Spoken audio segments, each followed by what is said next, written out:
Shortly after Christmas Day in 2018, a group of scientists are tirelessly at work in the wilderness of Antarctica. They have just finished cutting a deep hole into the ice, having now reached a subglacial lake. From here, they drop some apparatus down to take water samples. And against all odds, it turns out their festive season is going to be filled with gifts after all. Now, the hole that the scientists opened up led down to Mercer Subglacial Lake. To put it simply, a subglacial lake is exactly as its name suggests, a lake underneath a glacier. Yet, not much is known about these formations. After all, their obscured positioning means that they have seldom been investigated in the past. But this particular operation on the 26th of December fell under the banner of the Subglacial Antarctic Lake Scientific Access, SALSA expedition. Some 50 staff are said to be involved with the project, all of whom contribute various levels of expertise. For example, some are scientists, while others are concerned specifically with drilling. In any case, what the group ended up finding left them stunned, for they'd come across something unusual, and it had the potential to significantly alter the scientific understanding of Antarctica. As one of the team members, David Harwood, put it, the discovery has been fully unexpected. What's more, it was tens of thousands of years in the making. With the majority of its land being polar desert, Antarctica is considered to be the chilliest, most dry continent on Earth. Largely coated with sheets of ice averaging around 1.2 miles in depth, the continent experiences extremely low annual temperatures. Generally speaking, the coldest period of the year typically reaches beyond -76 degrees Fahrenheit. Given its harsh conditions then, Antarctica doesn't have a native human population. Moreover, it's also the last continent on Earth that anyone came to know about. Indeed, it was first observed in 1820 by Russian explorers. Yet, it was a while before anyone set foot there. Then, in 1895, a group of people from Norway arrived aboard the ship Antarctica. Today, more than 100 years since people first reached the continent, there's still much to learn about Antarctica.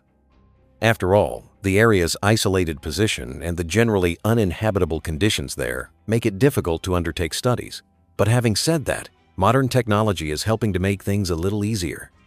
Interestingly, since 1961, Antarctica has been administered by various countries under what's known as the Antarctic Treaty System. Initially, this was an agreement forged in 1959 between 12 parties, including the United States, the Soviet Union, and Argentina. Since then, however, the agreement has expanded, and it now encompasses 54 signatories.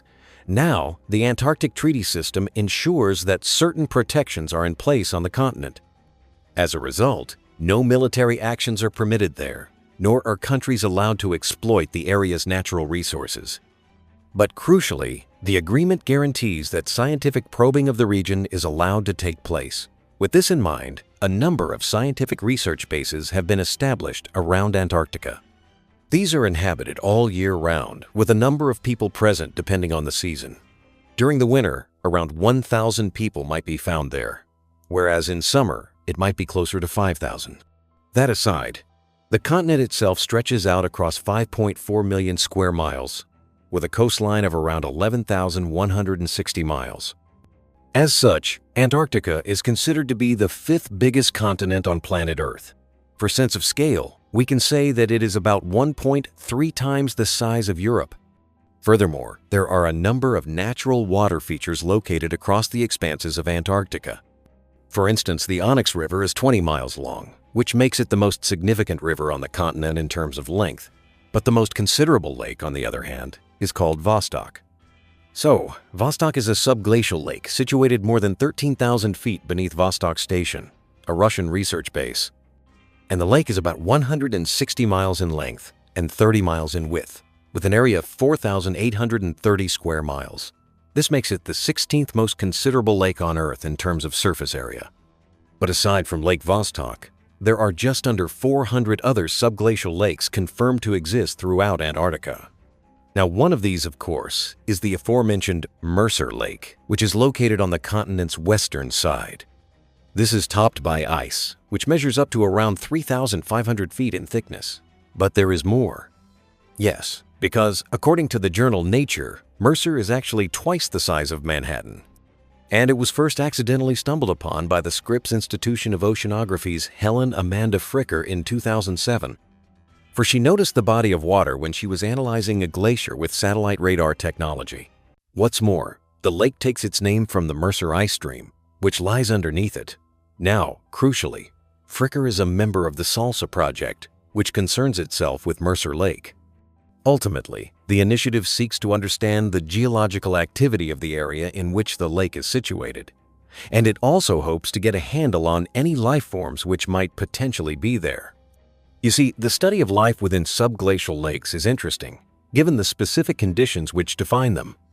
Specifically, the notion of organisms thriving in an environment without light is somewhat worthy of consideration.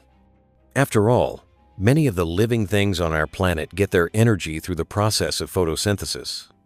Simply put, photosynthesis sees specific types of bacteria, plants, and algae absorbing light from the sun and then converting it into chemical energy. This is then used to sustain the organism in undertaking its various functions. And as you may already know, the process is essential in upholding the amount of oxygen on Earth. But having said that, there are actually microorganisms that cannot make use of light in order to survive. Indeed, life forms like those found in subglacial lakes are such examples. These, in fact, live in different means, such as by making use of matter, which is found in rock. Therefore, it should come as no surprise that subglacial environments in Antarctica aren't tremendously well understood. After all, they're not exactly easy to reach. In fact, before the SALSA project was launched, only one other subglacial lake had ever been examined. This was Lake Whillans, which is situated under 2,600 feet of ice. However, in setting up the SALSA project, the scientists hope to increase the scope of understanding related to subglacial life. Indeed, such work could potentially lead to more insights into how life forms can live in such extreme conditions, and the scientific implications of this potentially could prove to be significant. So in December 2018, members of the SALSA team set out on the sheets of ice above Lake Mercer. And following 4 days of tinkering with their equipment, they started drilling operations on the 23rd of December. Working quicker than anticipated, they reached the lake 3 days later, having cut through 3,550 feet of ice. By the 27th of December, the researchers were ready to drop scientific apparatus down the pit that they'd created. And with that, they eventually managed to snap some footage of the lake's subterranean waters. Although the lake is found so far beneath the Earth's surface, it's nonetheless said to be around double Manhattan's size. And in the immediate aftermath of the drilling operation, SALSA's scientific lead, John Priscu, chatted to website Earther about its significance. "We don't know what we'll find," he said, speaking over a satellite phone from Antarctica. "We're just learning. It's only the second time that an operation of this nature has been done." With a hole now pierced through the ice, the scientists were able to start their various analyses. So, as well as recording a video of the lake, they also measured temperatures and retrieved samples of matter and water. What's more, they took samples from the depths of the lake, including sediment at the bottom and ice from the top. But sadly, it doesn't look as if anything will be wrapped up too soon. No, for you see, it's expected that the samples extracted will be poured over for the next few years. And this is a point that wasn't lost on Matt Siegfried, one of the scientists involved in the project.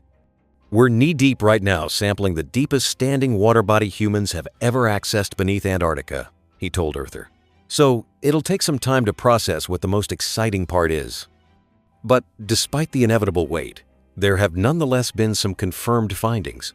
In fact, in mid-January 2019, less than a month after the exercise, the journal Nature published an article, and within this, it was revealed that the SALSA team had come across signs of life from Lake Mercer.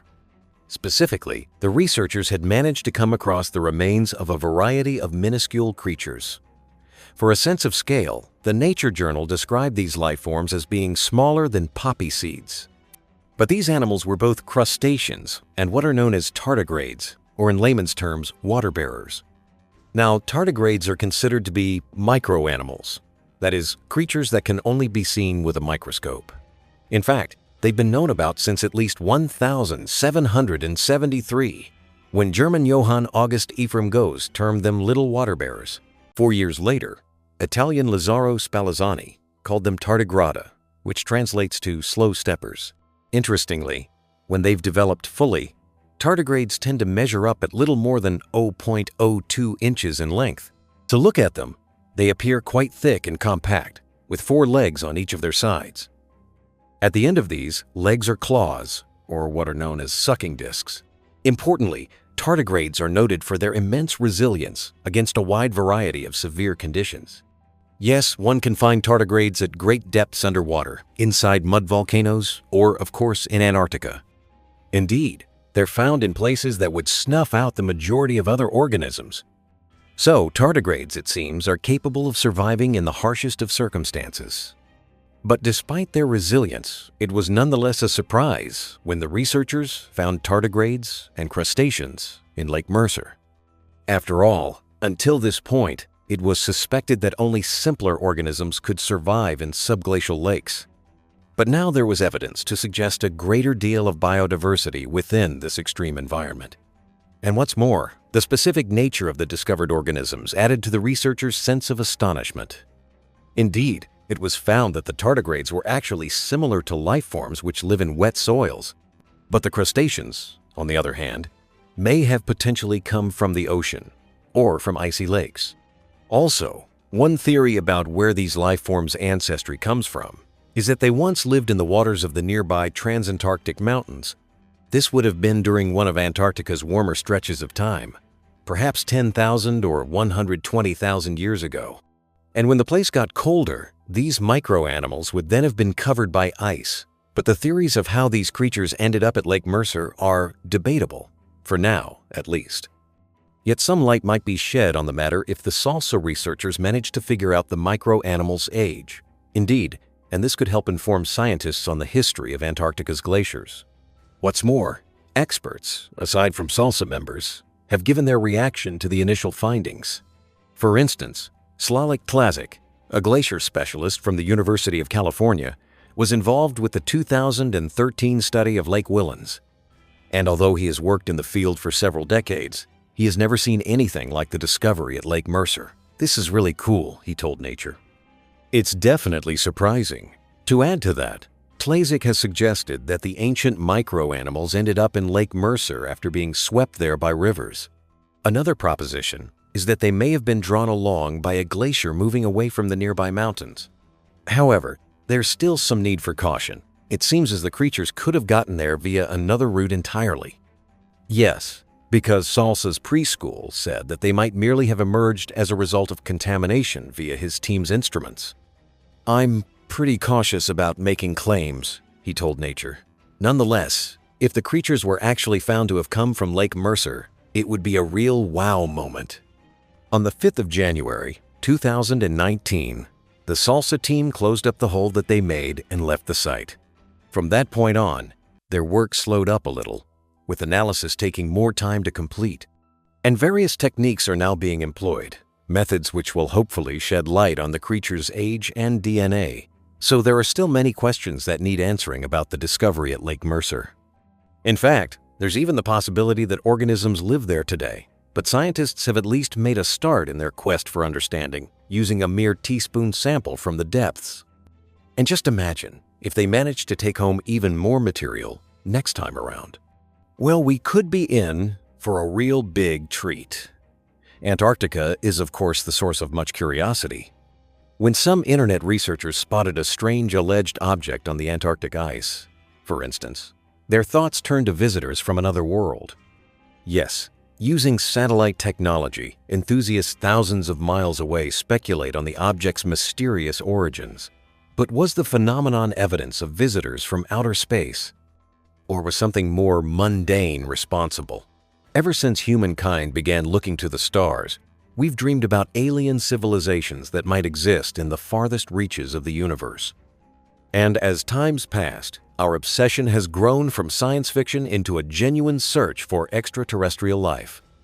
Today, scientists around the world conduct experiments designed to communicate with potential civilizations on distant planets. And with radio telescopes scanning the skies, some nations have spent millions sending probes and messages out past our solar system and into the great unknown. At the same time, there also exists a very different collection of individuals investigating the possibilities of alien life. In private residences around the globe, a core group of enthusiasts dedicate their lives to finding proof that we are not alone. Often convinced that evidence of extraterrestrials is being deliberately kept from the public, these devotees are determined to reveal what they perceive to be the truth. One such set of individuals is known as Secure Team, a United States-based research group that claims to work to expose a government cover-up surrounding extraterrestrial life. To that end, members of the group have released dozens of videos on their YouTube channel, each detailing their forays into the unexplained. More than 1.3 million people currently subscribe to Secure Team 10 for regular updates of weird news from around the world. And on the 3rd of March, 2018, viewers were treated to a particularly shocking video. Apparently, researchers scanning Google Earth had spotted something mysterious on South Georgia Island, a remote, sparsely populated area of Antarctica close to the southern tip of Argentina. Narrated by a man known only as Tyler, the video focuses in on a strip of mountainous land cut off from the Antarctic by the freezing Atlantic Ocean. There, eagle-eyed researchers had spotted a strange apparent object resting on the surface of the ice. So, could the unidentified mass be alien in origin? In the video, Tyler spells out the details of the discovery. It appears to me at least to be some sort of massive, elongated or cigar-shaped object that at some point, and we don't know when, came to a screeching halt in the snow, leaving behind it almost a 1,000-meter long trail, he explains. And that wasn't all. After following the trail left behind by the alleged object, researchers discovered an area of mountainside that appears to have suffered some kind of damage. What's more, it looked as if the supposed object had traveled in a straight line from that location in a manner perhaps more typically associated with an artificial object than any kind of natural phenomenon. Had the apparent object fallen out of the sky, crashed into the mountainside, and skidded to a dramatic halt? Well, Tyler certainly seemed to think so. In the video, he presents what appears to be convincing evidence. For example, a close-up reveals a strangely angular nature to the bizarre discovery. We can see, on top of it, we have a lot of rigid and sharp ends, also casting shadows over the side, Tyler explains. Even the shadows themselves, at their longest, specifically this one at the end, measure around 12 meters long. The tracks were also estimated to be about 30 feet wide. So, what exactly had Secure Team discovered buried under the ice? Over the course of the video, Tyler outlines a number of theories. In one, he posits that the assumed object is of aerial origin, stranded in Antarctica after a crash.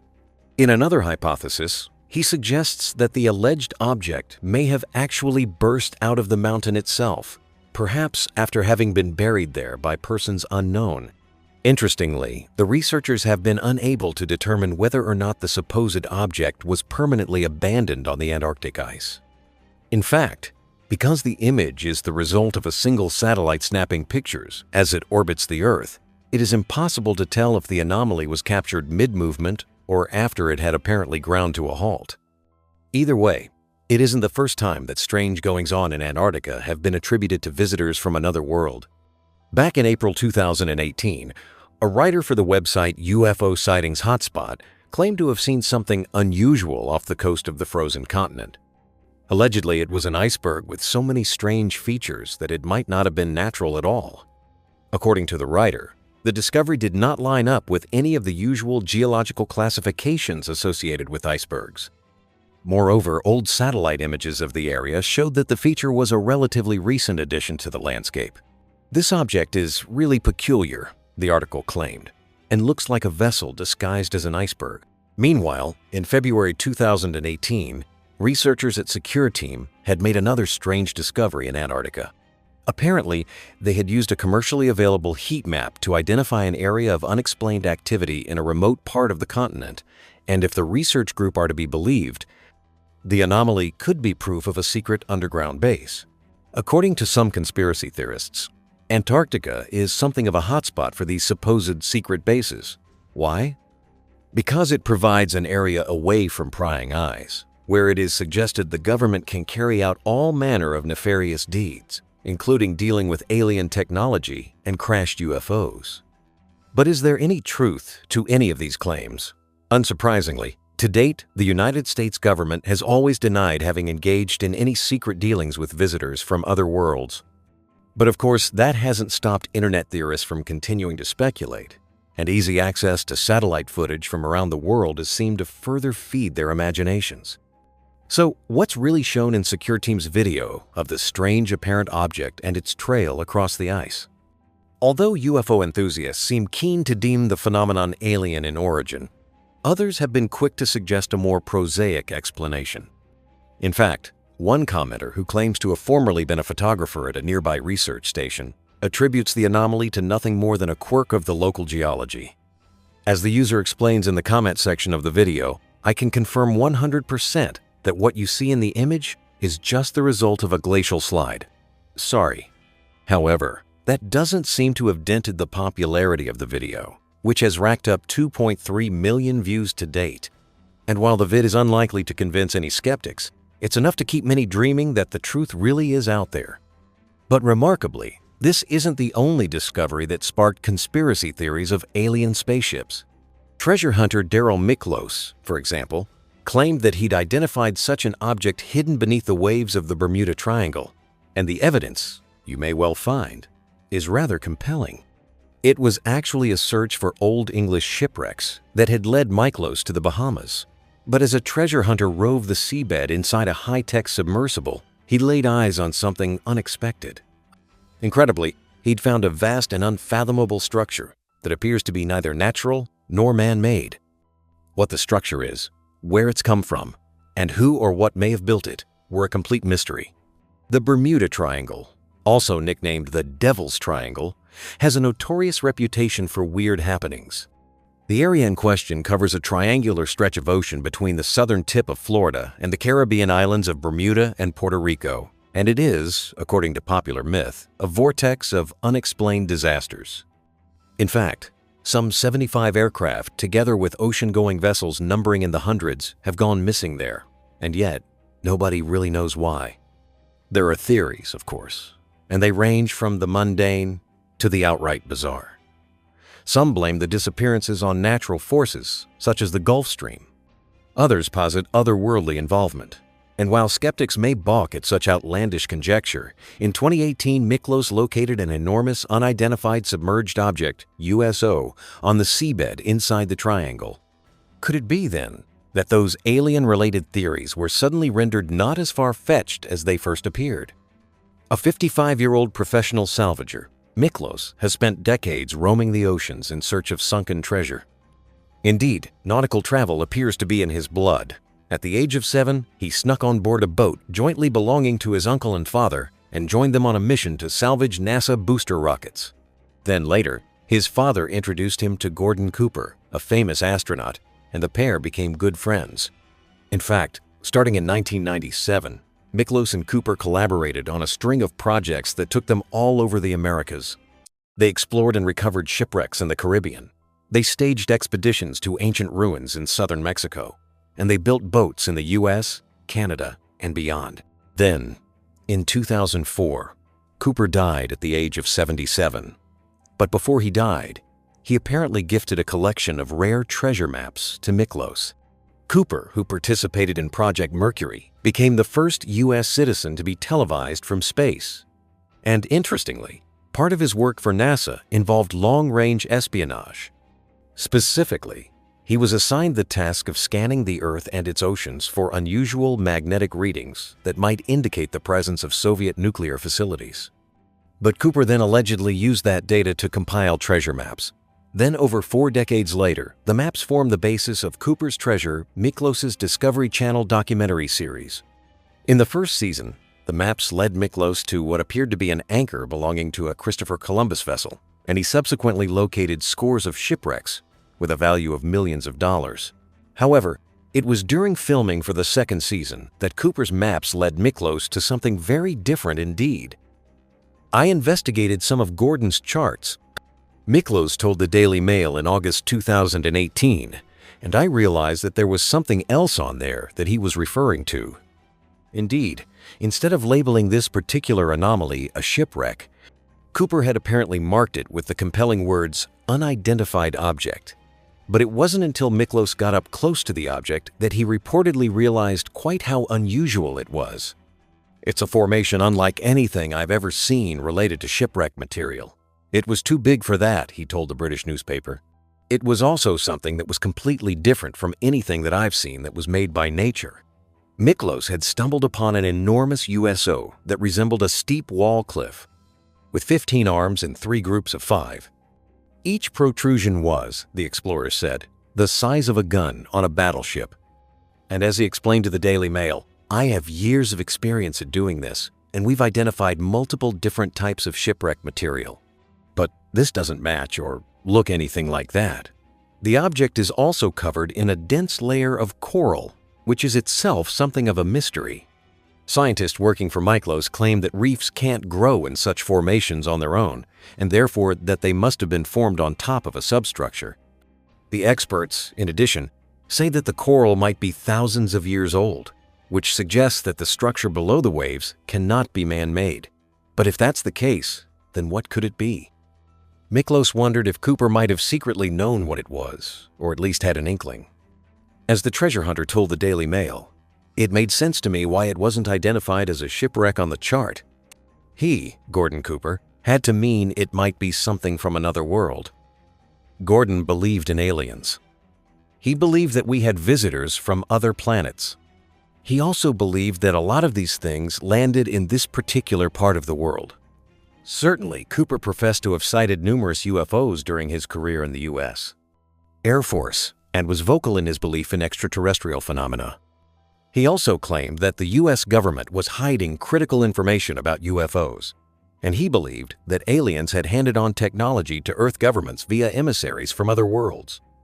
Speaking to a United Nations panel in 1985, Cooper urged further research. "I believe that these extraterrestrial vehicles and their crews are visiting this planet," he said. "I feel that we need to have a top-level, coordinated program to scientifically collect and analyze data from all over the Earth concerning any type of encounter, and to determine how best to interface with these visitors in a friendly fashion." Of course, it's easy to dismiss Cooper's assertions as fanciful, but Miklos, for one, believes that he was sane. "The man I knew wasn't a whack job. He wasn't hallucinating, and he wasn't making things up to gain attention," Miklos told the Daily Mail. "He was an honest, straightforward individual who only wanted to investigate and explore the possibilities of the unknown, even if it meant risking his professional career." But what of the history of the Bermuda Triangle itself? Well, its earliest documented mysterious event dates to the 15th century and appears to involve a couple of UFO sightings. On his inaugural voyage to the Americas, Christopher Columbus was sailing through the triangle when he reportedly saw a large, fiery phenomenon crash into the sea. Then, just weeks after that, the famous explorer saw an eerie, inexplicable light off towards the horizon. Since then, more than 2,300 people have lost their lives in the triangle in strange or unexplained circumstances. One of the most notorious cases is that of 5 American Grumman Avenger torpedo bombers and their total of 14 crew, all of whom disappeared on the 5th of December, 1945, while flying over the mysterious area. A Martin Mariner flying boat with a crew of 13 was then dispatched to find the missing men, but that too disappeared. Could UFOs have been involved? Many colorful theories have arisen in a bid to explain such disappearances.